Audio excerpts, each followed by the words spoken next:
Napagpasyahan ni Thor at Loki na maglakbay patungo sa Utgaro, lupain ng mga higante, ang kalaban ng mga Diyos. Kinaumagahan, sila ay naglakbay sakay ng karuwahe na hinihila ng 2 kambing. Nang abuti ng gabi sa paglalakbay, nagpahinga sila sa bahay ng isang magsasaka. Kinatay ni Thor ang 2 kambing at iniligay sa malaking kaldero. Iniluto at inihain ito sa hapunan. Inanyayahan ni Thor na sumalo sa kanila sa pagkain ang mag-anak na magsasaka na nagngangalang Rusva at Tajalfi. Inutos ni Thor sa magsasaka na paghiwalayin ang buto ng kambing sa balat nito. Ngunit hindi sumunod ang anak na lalaki na si Tajalfi. Sa halip ay kinuha ang bahaging pige at hinati ito gamit ang kutsilyo. Kinabukasan, nagbihis si Thor. Kinuha ang kanyang maso. Itinaas ito at binantidahan ang kambing. Tumayo ang mga kambing, ngunit ang isa ay bali ang paa sa likod. Napansin ito ni Thor. Nagalit ito ng husto at nanlilisik ang kanyang mga mata. Gayon na lamang ang takot ng buong pamilya. Pari niyo po kami.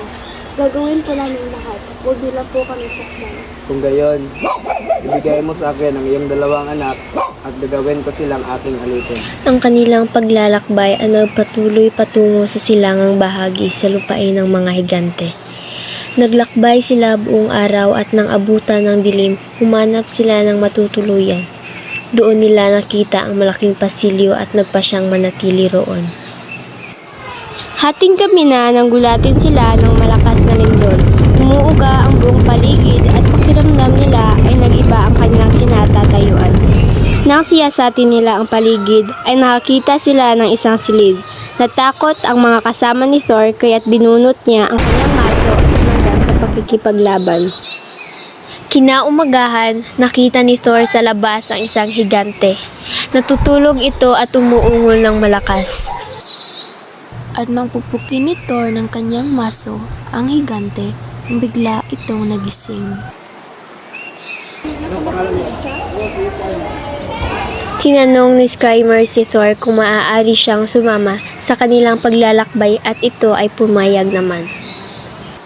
Sa kanilang paglalakad, nauuna ang higante dahil sa malalaki nitong hakbang. Sila ay nagpahinga sa isang malabay na puno.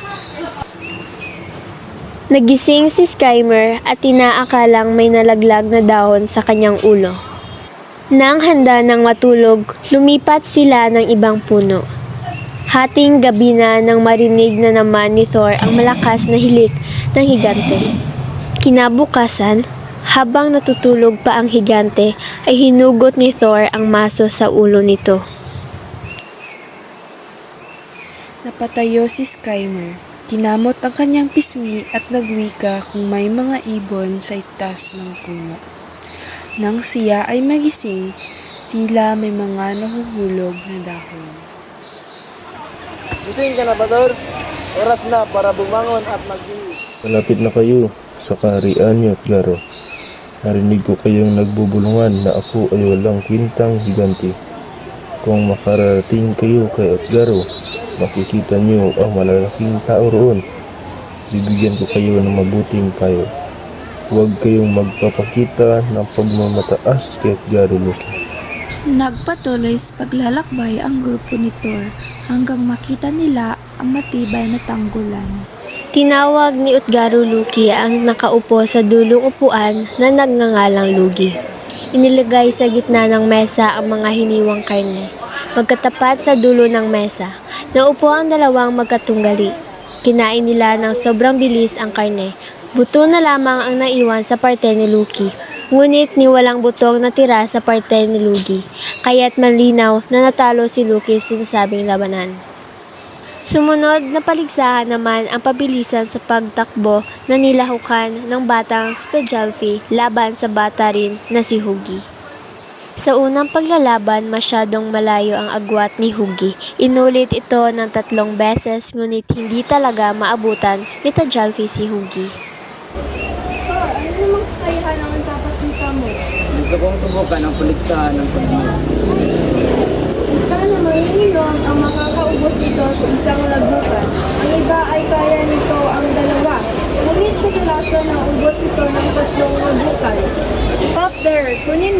tambuli. Hindi pinansin ni Thor ang sukat ng tambuli dahil siya ay uhaw na uhaw.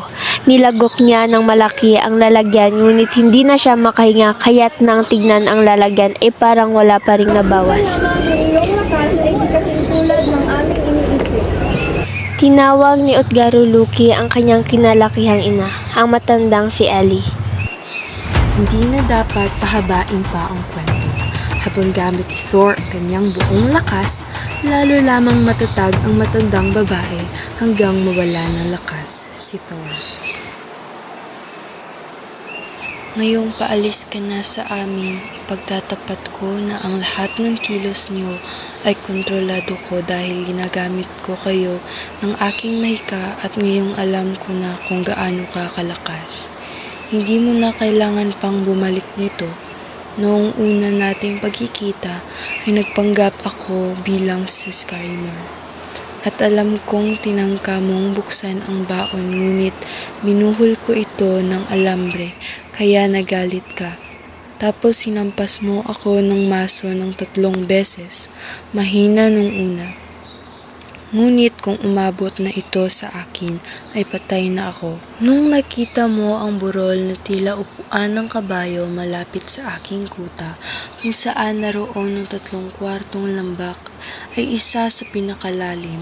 Nagmarka ang iyong braso, hindi mo ito nakita. Inipit ko ang burol, nahugis kabayo sa harap ng iyong mga hampas at noong nagkaroon ng paligsahan sa pagitan ni Luki at Lugi, mabilis na kinain ni Luki ang karne dahil ito sa kagutuman. Pero ano ang laban niya kay Lugi ng tulad ng paminsalang apoy ng kanyang sunugin ang kakahuyan. At si Thagilfi na lubaban ng takbuhan sa tinatawag naming hugi, siya ay lumaban sa aking kaisipan. Walang makatatalo sa bilis ng aking kaisipan. At noong ikaw naman ay uminom mula sa tambuli, inakala mo na ikaw ay mabagal sa aking salita. Anong himala na ang dulo ng tambuli ay nakakabit sa dagat, pero hindi mo ito nakita. Pero tingnan mo at halos masaid ang tubig nito.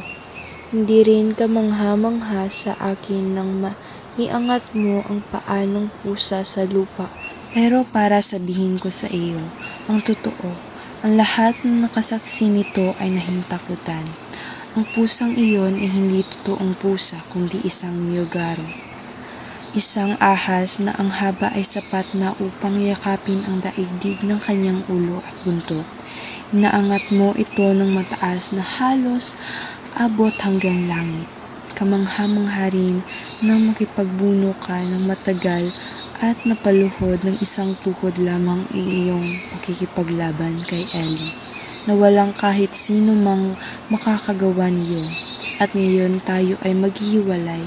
Mas makakabuti para sa ating dalawa na tayo di muling magkikita. Ipagpapatuloy ko ang pagtatanggol sa aking kuta gamit ang aking mahika o anumang paraan upang hindi manaing ang iyong kapangyarihan sa akin. Muli siyang lumisan at ipinagpatuloy ang kanyang paglalakbay hanggang makabalik sa Suruvangar, ang mundo ng mga Diyos.